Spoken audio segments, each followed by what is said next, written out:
Hello, welcome to the vocabulary lesson for break rules. Let's begin.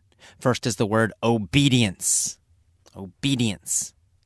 Obedience means following the rules.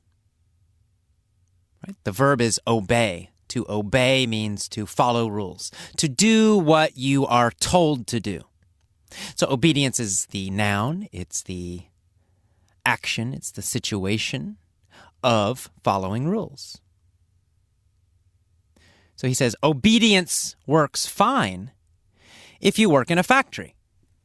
So following the rules works fine if you work in a factory. If you work in a factory, you need to have obedience. You need to follow the rules because you have to do an exact little job again. If you change it, then it can destroy everything. So obedience, following the rules, doing what you're told, is good if you work in a factory. He says obedience works fine in a standardized factory. Standardized means organized. It means everything is the same. So standardized means everything is standard. Everything is the same. For example, we have standardized tests. A standardized test means a test that is always the same. It always is the same. It means if I take it or you take it or someone else takes it, it's the same result, the same test. It measures the same thing. It's always a very similar test or always exactly the same test. A standardized test. Next, he talks about collars. He talks about blue collars and white collars.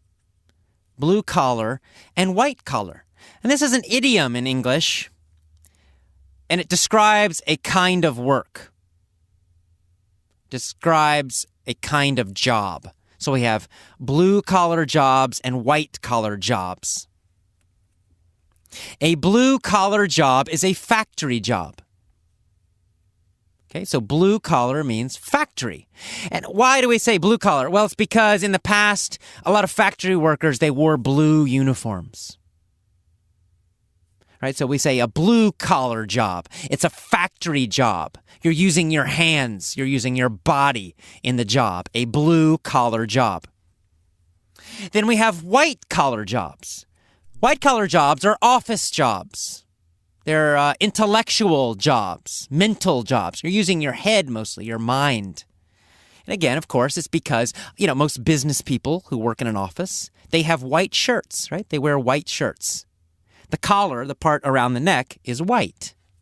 So a white-collar job is an office job or a business job. It's a job where you use your brain mostly, not your hands. You're not building stuff. You're not in a factory. You're thinking. It's your brain that's most important. That's a white-collar job. Okay, so he's talking about white-collar jobs. For a white-collar job, you need to break the rules. It's the opposite of a blue-collar job. Blue-collar job, you must follow the rules because factories need everything to be the same. But a white-collar job, usually the company wants you to do something new, something great, to make improvements, to do better and better and better. To be more productive, which is our next word. Productive or productivity. Productivity is the noun. Productive is the adjective. Productive means efficient. It means doing more work with less effort or less time. So doing more with less effort. That's productive. So for example, let's say you're building a car or building cars. And we have two teams. One team builds 5 cars in one day. Another team builds 10 cars in one day. The second team is more productive, right? Same time, but they did more work. So that's productivity. Productivity is the amount of work you do in a certain time or with certain amount of effort. So more productivity means you do more in less time or with fewer people or with less effort. So more for less. That's productivity. And that's what most companies want for white-collar workers. They want more productivity, more results for less effort or less time. Next, he talks about examples of clerks who have every keystroke measured.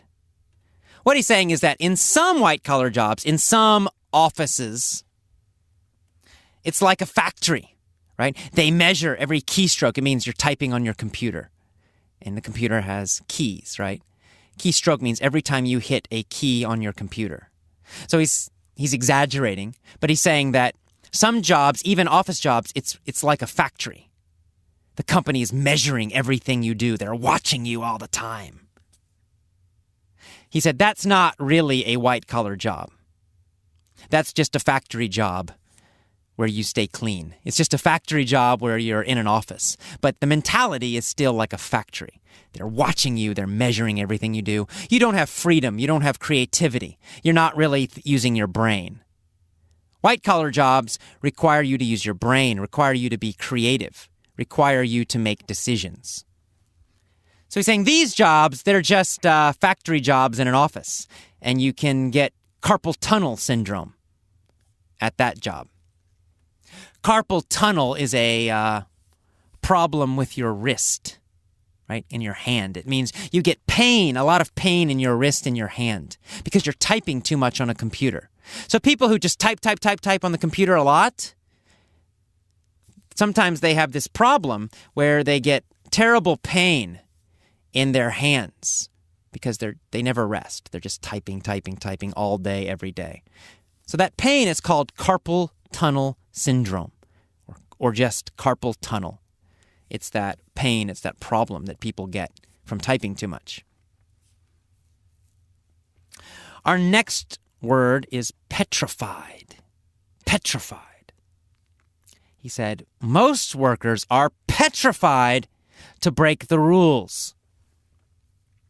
To be petrified means to be very scared. To be super scared. They're scared to break the rules. They're super scared. They are petrified.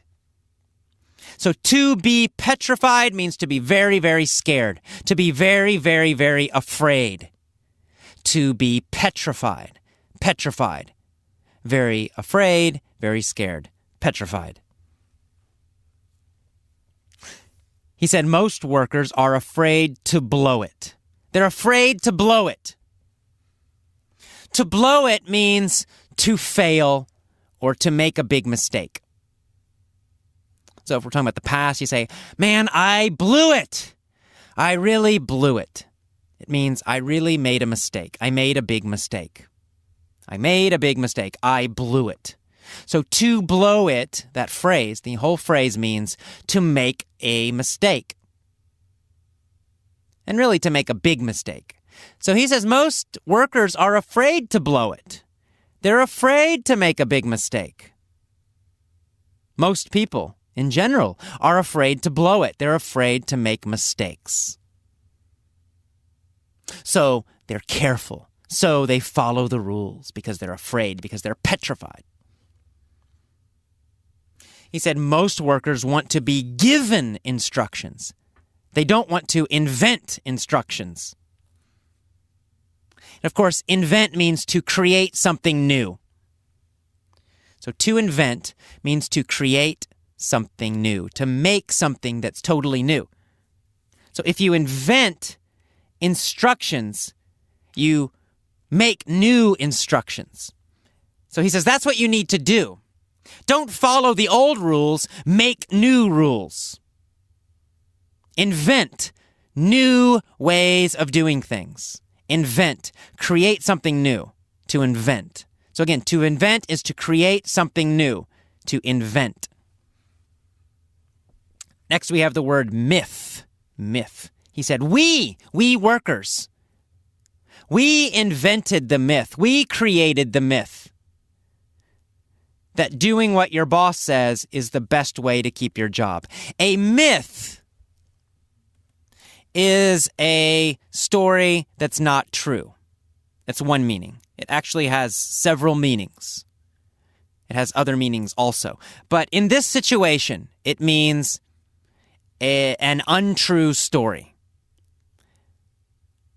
It's not real. It's a story or a belief that's not true, that's not real.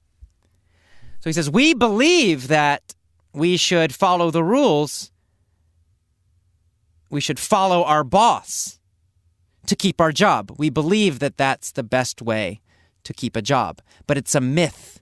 It's an untrue story. It's an untrue idea. It's not true. It's not the best way to keep your job. It's not the best way to improve in your career. It's a myth. A myth. It's an untrue story. It is a myth. So again, a myth is an untrue story or an untrue belief. A myth. Our next word is reflex. He said 9 times out of 10, so 90% of the time, a white-collar worker's reflex is to ask, what do you think I should do? A reflex is an automatic reaction. It's a fast, automatic reaction. No thinking about it. It's automatic. It happens automatically. So it's a reaction, right? Something happens and then you react. You do something. It's a reaction that's automatic. A reflex. A reflex. So he's saying most workers' reflex is just to ask, what do you think? What do you think? Tell me what to do. That's their natural reflex. It's their first automatic reaction. So for example, their boss says, well, what should we do? Most workers' reflex, most of them will react. They'll say, I don't know. What do you think we should do? Right? They ask the boss. That's their reflex. It's their first reaction. It's their first action that they do automatically. They're afraid to give their opinion. They're afraid to just do something without asking. So that's a reflex, an automatic reaction. Your first automatic reaction, reflex. And that's all. That is all of our vocabulary for break rules. Next is the mini story. I will see you next time. Bye-bye.